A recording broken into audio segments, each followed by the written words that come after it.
La région Bretagne vous présente Objectif Emploi et Formation.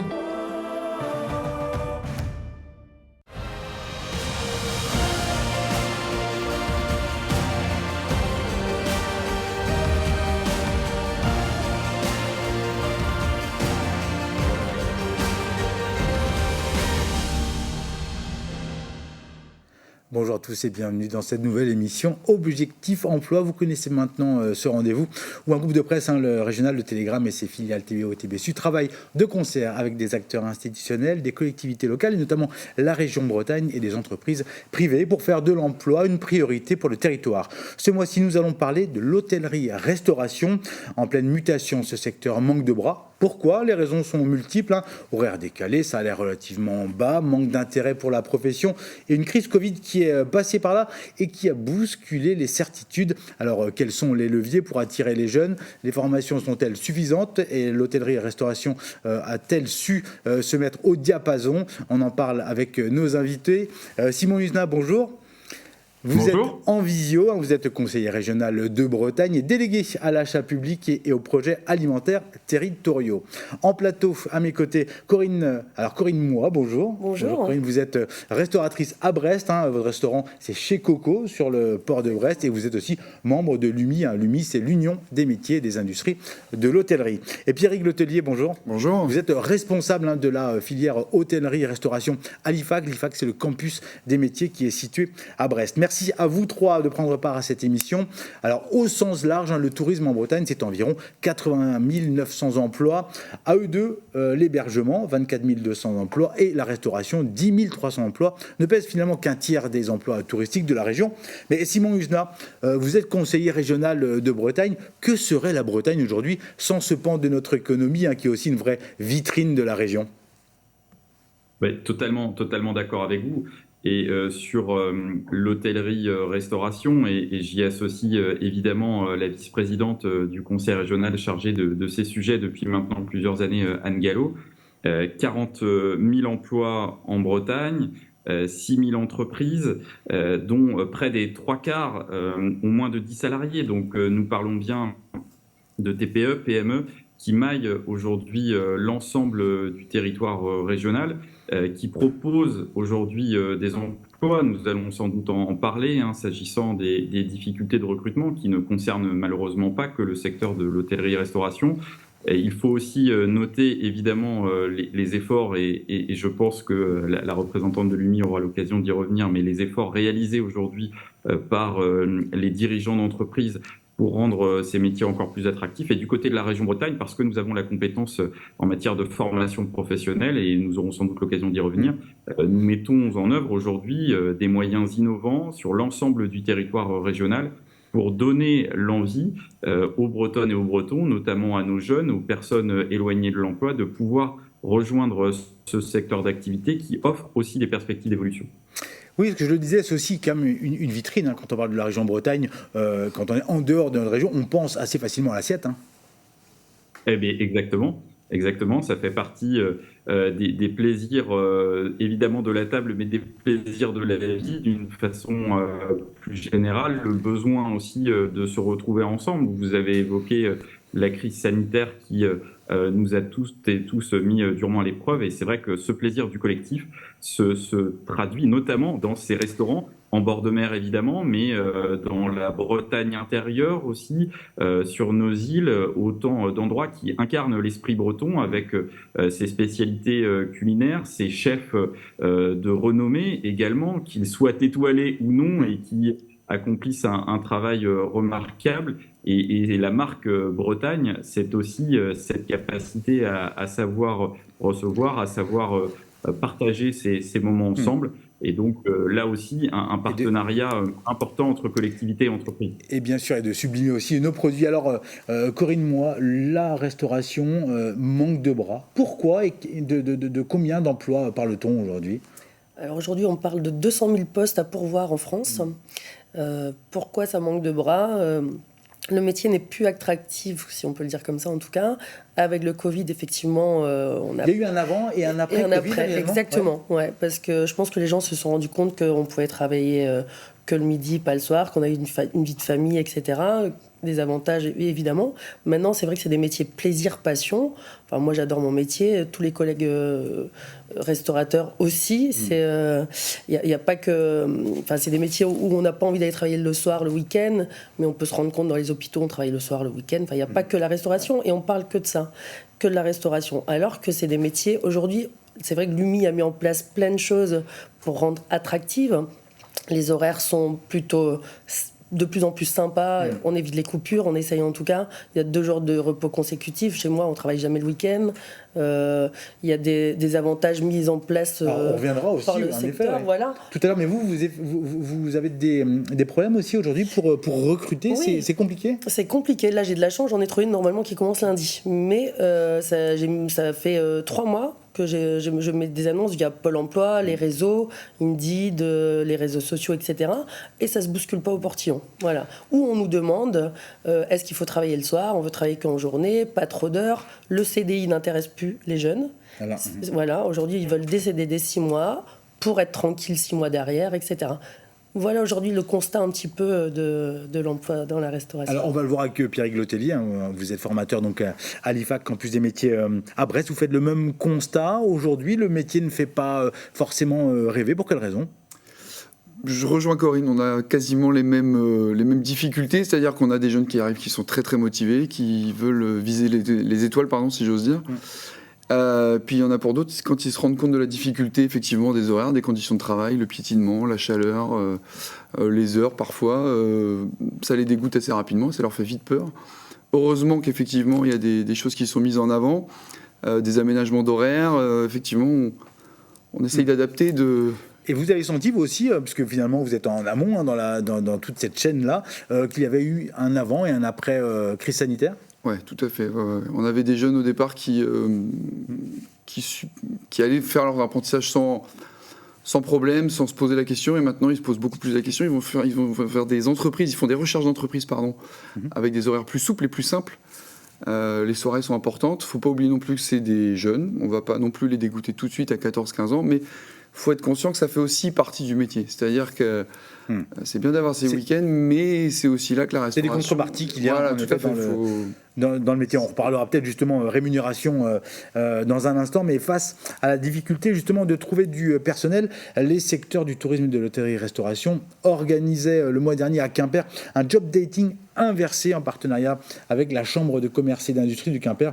Une nouvelle formule pour peut-être attirer de nouveaux candidats. On regarde le reportage d'Enora Lenôtre. Tous les dimanches soirs, on fait un apéro. L'équipe se retrouve. Dans ce job dating, ce n'est pas aux candidats de séduire les employeurs, mais bien aux employeurs d'attirer les candidats. Je trouve intéressant d'essayer d'inverser les rôles, parce que ça permet de changer de posture. Et puis nous, qui sommes à la recherche d'un emploi, de mieux comprendre les problèmes des recruteurs. Il ne faut pas le voir comme une position de force en fait pour les candidats. C'est surtout que le milieu est difficile à l'heure actuelle. À quelques mois du démarrage des saisons d'été, les secteurs du tourisme et de l'hôtellerie-restauration ont encore du mal à recruter du personnel. Pour intéresser les candidats, ils n'ont pas le choix. Ils doivent sortir leurs meilleurs atouts. Je propose des postes sur 4 jours. Travailler 35 heures, soit des postes le matin, soit des postes le soir. Donc c'est un vrai casse-tête aujourd'hui au niveau des plannings. Et c'est vrai qu'il faut aujourd'hui s'adapter et proposer des formules et adapter les emplois du temps parce que cette jeune population a besoin d'avoir plus de temps pour vivre. Les employeurs ont 3 minutes pour présenter leurs entreprises et les profils recherchés face à 7 candidats. Ce nouveau format de rôle inversé est aussi une manière de s'adapter aux contraintes du secteur. Aujourd'hui, le recruteur n'est plus en position de force. On se rend bien compte que ce soit en hôtellerie, restauration, tourisme ou sur d'autres secteurs d'activité, c'est pas toujours simple de recruter. Là, on est sur un nouveau format qui correspond plus à la réalité du marché. Pour cette édition, une centaine de candidats ont rencontré 17 entreprises du Sud Finistère, avec parfois un entretien à la clé. Demain, je fais un mail, je pars et puis comme ça, on peut visiter l'établissement. Ouais, carrément. Alors on le voit, le métier ne fait plus forcément rêver, on l'évoquait tout à l'heure, mais pourtant c'est un beau métier. Simon Husna, comment on fait pour ramener justement au sein de la région les jeunes aussi dans ces secteurs d'activité qui sont en manque de bras? C'est une priorité, j'imagine, aussi pour la région. Bien sûr. je l'évoquais tout à l'heure, en 2022, c'est près de 24 000 projets de recrutement dans le secteur de l'hôtellerie-restauration et près des 2/3 considérés comme difficiles. Donc, du côté de la région Bretagne, nous avons parfaitement conscience de ces réalités. Nous échangeons régulièrement avec les organisations professionnelles, en l'occurrence aussi avec l'UMI. Et donc, notre objectif derrière, c'est de proposer des solutions justement pour permettre ces recrutements, les faciliter et aider les entreprises. Alors, plusieurs sujets, plusieurs leviers du côté de la région et des expérimentations notamment qui ont été conduites. Je pense en particulier au sujet du logement pour les saisonniers. Nous avons eu l'occasion d'ouvrir nos lycées, en particulier à Dinard pour le secteur de l'hôtellerie-restauration, l'été, pour faciliter justement le logement des saisonniers. Je pense également au sujet de la mobilité. Nous avons expérimenté une ligne l'été dernier entre Redon et Pénétin, par exemple, qui a été utilisée justement par les saisonniers qui pouvaient rencontrer et des difficultés de logement et de mobilité. Donc voilà, la région est à la manœuvre. Et sur le sujet de la formation, c'est près de 730 stagiaires accueillis par an. Ça représente un budget de 4 millions d'euros, 16 sites de formation en Bretagne sur l'ensemble du territoire régional. Évidemment sur le littoral, mais également dans la Bretagne intérieure.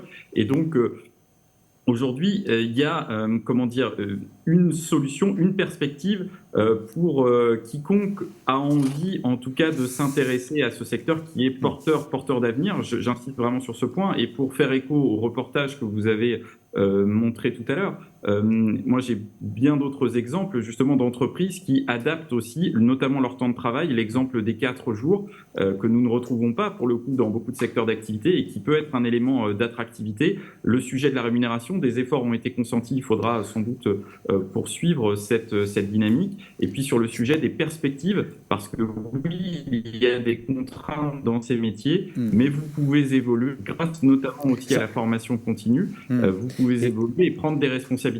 Et on le verra tout à l'heure dans un reportage. Alors, la saison estivale approche pour vous, là, comment on fait pour accueillir les futurs salariés, qui travaillent, les saisonniers, durant ces périodes-là, Corinne Moy? Alors, moi, sur la saison, je ne les loge pas. On est à Brest. C'est vrai que... Au sein de l'UMI, c'est une vraie Simon Husenat l'évoquait aujourd'hui, pouvoir le logement, c'est une vraie question. Effectivement, l'UMI travaille là-dessus, en partenariat d'ailleurs avec la région. Enfin, il y a beaucoup de discussions. Pratiquement tous les restaurateurs de la côte arrivent à trouver des logements pour leurs saisonniers.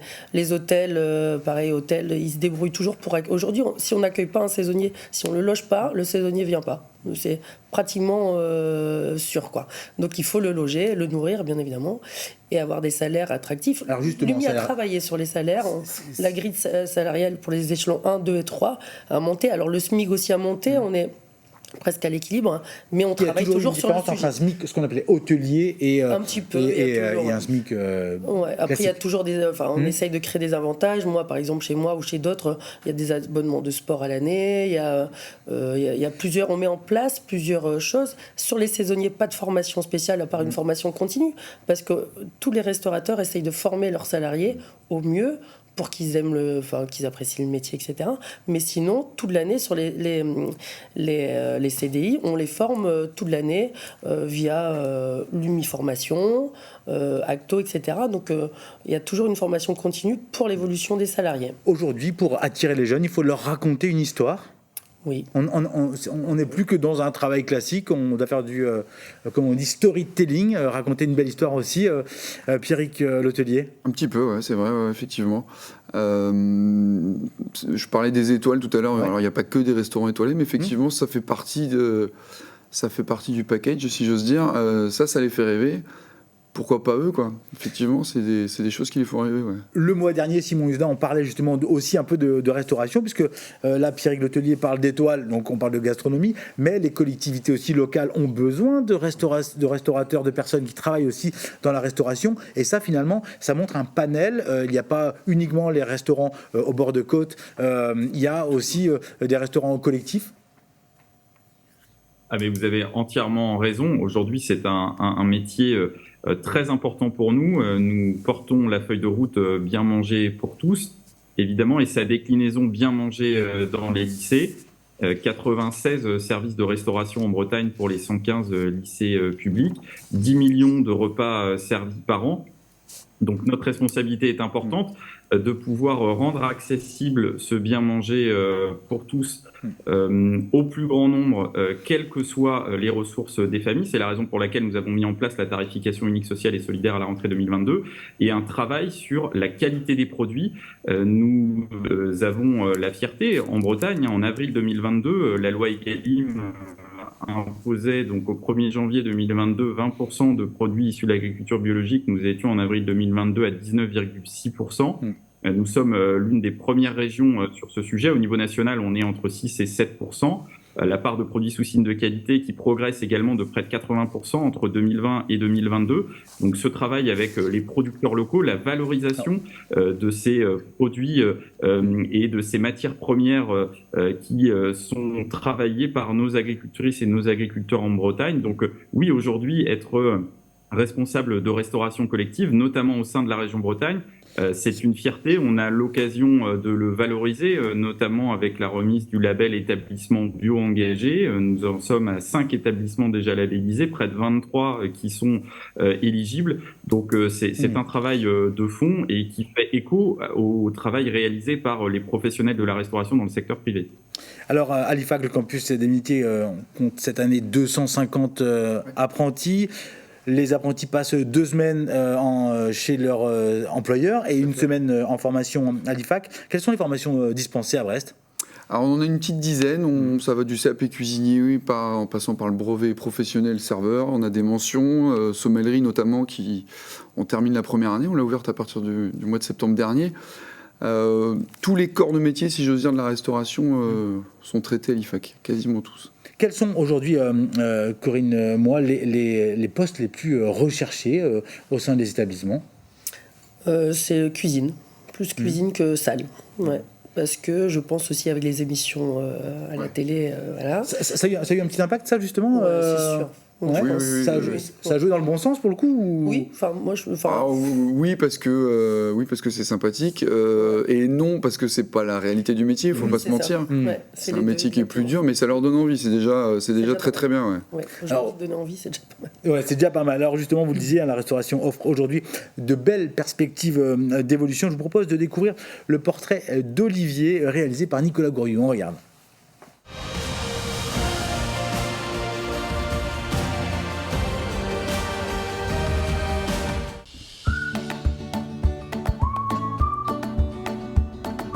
Je m'appelle Olivier Chartier, j'ai 25 ans et je suis maître d'hôtel à l'Emeria Thalasso Dinard. J'ai été avec mon papa donc, au Forum des métiers. J'ai adoré voir des barman faire des cocktails. Donc, j'ai aimé la tenue, l'élégance, le fait de prendre soin des gens d'une façon. Ça m'a donné envie d'intégrer lycée hôtelier de Dinard. J'ai donc passé un BEP au lycée hôtelier de Dinard, BEP commercialisation et services en restauration. Je suis ensuite parti en qualité de demi-chef de rang à Guernesey. Donc j'ai perfectionné mes connaissances. Ensuite, je suis parti sur la région lyonnaise en qualité de chef de rang où j'ai évolué assistant maître d'hôtel. Et ensuite, je suis arrivé donc, en qualité de maître d'hôtel à Saint-Malo pour après intégrer l'entreprise actuelle, l'Emeria Thalasso, en qualité de maître d'hôtel également. Un maître d'hôtel, c'est quelqu'un qui supervise une équipe de chefs de rang, qui s'occupe de fidéliser ses clients, qui s'occupe d'encadrer les équipes et qui s'occupe de toute l'organisation de la salle. C'est un peu un chef d'orchestre en salle. Donc on est sur un service soit du midi, soit du soir, ou bien les deux. Une amplitude horaire qui peut pousser jusqu'à le soir, jusqu'à 23h, minuit, ça dépend du service. Ce qui me plaît au quotidien, donc on court un peu dans tous les sens, mais c'est un bon stress, donc c'est un service qui est assez dynamique, s'occuper des clients. Donc la connaissance des spiritueux, la connaissance des vins, fidéliser son client et surtout apporter un peu de plaisir et surtout de bonheur au client pendant le service. C'est un métier qui est mieux valorisé dans le sens où les patrons prennent vraiment soin de nous. On a également une bonne rémunération, mine de rien, surtout en ce moment après la période Covid-19.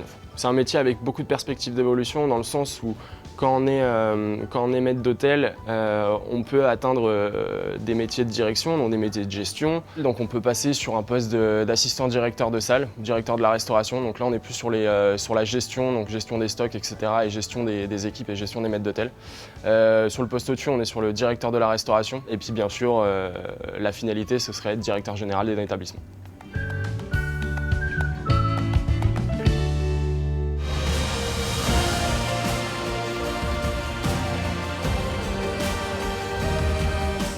Les rendons à César, ce qui appartient à César. Ce n'est pas Nicolas Gouriou, mais bien Anne Burlot qui a réalisé ce reportage. Quoi qu'il en soit, ils sont aussi talentueux l'un que l'autre. Allez, on va aussi parler de ce que l'on trouve un peu aussi dans l'assiette. Nous sommes en Bretagne, la saison de la gariguette a démarré, ou celle de la langoustine aussi qui va bientôt, elle, commencer. Les habitudes des consommateurs ont changé. Sont-ils plus exigeants aujourd'hui avec la qualité et la provenance des produits quand on a un restaurant comme le vôtre sur le port de Brest? Est-ce que justement il y a une exigence particulière parce que le pouvoir d'achat est là, on fait des arbitrages maintenant? Oui, bien sûr. Les gens veulent savoir ce qu'ils mangent, ce qu'il y a dans l'assiette. Nous, on travaille avec des producteurs locaux, donc on le met bien en avant, on précise qui c'est. Les gens peuvent aussi aller acheter. Par exemple, on travaille avec Lulu qui a créé la laiterie brestoise du côté de Recouvrance. Là, on la met en avant parce qu'elle fait des produits de dingue et on est content de remettre sur la table ces produits. On travaille vraiment comme ça. Alors Simon Luna, justement, j'imagine que vous, l'élu de région que vous êtes, va souhaiter mettre en avant aussi les produits de la mer et de la terre issus de la Bretagne, surtout en ces temps de crise que rencontrent nos pêcheurs évidemment et nos agriculteurs. Alors est-ce si simple que ça? C'est un travail de tous les jours avec les organisations professionnelles, avec nos acheteurs à travers, pour l'instant, les groupements de commandes là, pour nos lycées. Mais c'est une volonté politique qui est portée depuis plusieurs années et les chiffres, encore une fois, sont au rendez-vous, que ce soit dans le secteur de la viande, du poisson, des fruits et légumes. La valorisation aujourd'hui des circuits courts est une réalité en Bretagne et nous nous en réjouissons. Nous travaillons également, et je pense que c'est vrai aussi pour les professionnels, sur la saisonnalité des produits, sur le fait notamment, on peut penser aux produits de la mer, le fait de découvrir et de pouvoir cuisiner autrement des espèces auxquelles on ne pensait pas nécessairement. Je pense notamment au taco pour le poisson. Et ce qui implique évidemment des investissements sur les espaces en cuisine pour pouvoir travailler. Je pense en particulier aux légumeries, pour pouvoir travailler le fait maison. Et tout cela, contrairement en plus à ce qu'on pourrait imaginer, mais nous permet de proposer des repas à des prix tout à fait avantageux. Abordable. Donc, c'est gagnant-gagnant à la fois pour la collectivité, pour les jeunes des jeunes dans nos restaurants, et puis pour les acteurs économiques bretons, parce que nous tenons à la juste rémunération de nos producteurs en Bretagne. Pierre Glotelier, ça vous le sentez aussi? On parlait de locavore tout à l'heure. Il y a une attente particulière des jeunes qui viennent vous voir aussi à travailler des produits nobles et peut-être locaux? On est obligé, en fait, c'est une nécessité. On serait déjà pas crédible auprès des jeunes. Même nous, on est des professionnels, on est tous des cuisiniers, les formateurs techniques que nous sommes. C'est évident. On serait pas crédible non plus auprès des entreprises avec qui on travaille en partenariat. Le locavore et la saisonnalité, c'est une évidence, en fait. Ça a pris une nouvelle dimension ces temps-ci? Ces dernières années, quoi? Ces dernières années, oui. Surtout après le Covid, évidemment. On a vu que tous les gens se ruaient chez le producteur directement pour faire ses achats durant ce confinement, malheureusement. J'ai l'impression que ça a continué, que ça reste un petit peu. Les gens ont pris un peu plus conscience de ce qu'ils ont dans l'assiette. On voit qu'il y a des produits qui viennent de l'autre bout du monde qui disparaissent de nos assiettes, donc c'est bon signe. On a pas mal de chefs également et de restaurants qui ont fait le tri un petit peu dans leur frigo également. Et nous, on fait la même chose aussi, effectivement, au centre de formation. De toute façon, la sanction est immédiate, je dirais. Corinne, moi, quand quoi qu'il en soit, c'est pas bon dans l'assiette, et là c'est radical. Ouais, exactement. Moi, ça se passe pas chez moi, c'est toujours bon. Bien sûr, mais vous avez vous aussi vu peut-être une évolution avec vos collègues au sein de l'UNI là-dessus sur l'importance que les clients mettent dans la qualité des produits. Exactement, parce qu'on se réunit à peu près une fois par mois à l'UNI, on discute avec les cafetiers, les hôteliers, tout ça. On est tous dans le même optique, faire plaisir aux clients avec des bons produits. Et si c'est du coin, alors on ne peut pas faire tout du coin, malheureusement, mais on va dire à 80%, on fait travailler son voisin, quoi. Allez, avant de se quitter, comment finir aujourd'hui, c'est un tour de table que je vais faire, comment finir de convaincre un jeune qui envisage aujourd'hui d'embrasser une carrière dans la restauration et l'hôtellerie? Simon Husenat. Écoutez, je pense qu'on a évoqué un certain nombre d'arguments aujourd'hui. Nous allons continuer à travailler sur les solutions permettant de faciliter l'exercice de ces métiers qui sont absolument indispensables pour notre région, parce que nous pensons évidemment peut-être en premier lieu aux touristes, mais il ne faut pas oublier les Bretonnes et les Bretons qui sont des consommateurs réguliers de ces établissements, dans un contexte, encore une fois, où on a besoin de partager des bons moments ensemble. Ces entreprises, en particulier les TPE, PME, qui participent au dynamisme économique de nos territoires, qui offrent des emplois de qualité de plus en plus, parce qu'il y a une attention portée sur les conditions de travail, et avec des perspectives d'évolution. Donc, nous, en tant que collectivité, nous sommes en amont, comme vous l'avez rappelé, sur le sujet de la formation, pour permettre ces évolutions professionnelles. Nous accompagnons, que ce soit sur le logement, la mobilité, mais encore une fois, aujourd'hui, il y a possibilité de bien travailler dans ce secteur et de pouvoir disposer d'un avenir professionnel pour l'ensemble des Bretonnes et des Bretons. Alors, on peut retrouver toutes les formations sur ideo.bzh. En 2 mots très rapides, justement, pour convaincre ces jeunes, on fait comment? Eh bien, nous, à notre niveau, on multiplie les initiatives en fait, au centre de formation. Je pense qu'on a fait au mois de mars, par exemple, les journées de l'hôtellerie-restauration. L'idée, c'était quoi? C'était de faire venir des jeunes de 14-15 ans, leur faire 2-3 techniques, leur mettre un petit peu le pied à l'étrier, leur donner envie. On multiplie ce genre de choses-là. On fait nos mercredis de l'apprentissage. Régulièrement, on fait visiter nos locaux également. Donner envie, un maximum. Corinne, moi je dirais faire plaisir et se faire plaisir. Il ne faut pas hésiter peut-être à pousser aussi les portes justement des restaurants. Parce que c'est des métiers hyper agréables et on passe vraiment des bons moments. Et ben nous aussi, on a passé un bon moment autour de cette table durant 26 minutes. Merci à tous. Ainsi s'achève cette émission spéciale Objectif Emploi. Vous pouvez bien sûr retrouver chaque semaine les pages Objectif Emploi dans le Télégramme et sur le site de telegram.fr et sur nos antennes, évidemment, chaque mois. Merci à tous. On se retrouve très prochainement pour une nouvelle émission Objectif Emploi. Kenavo.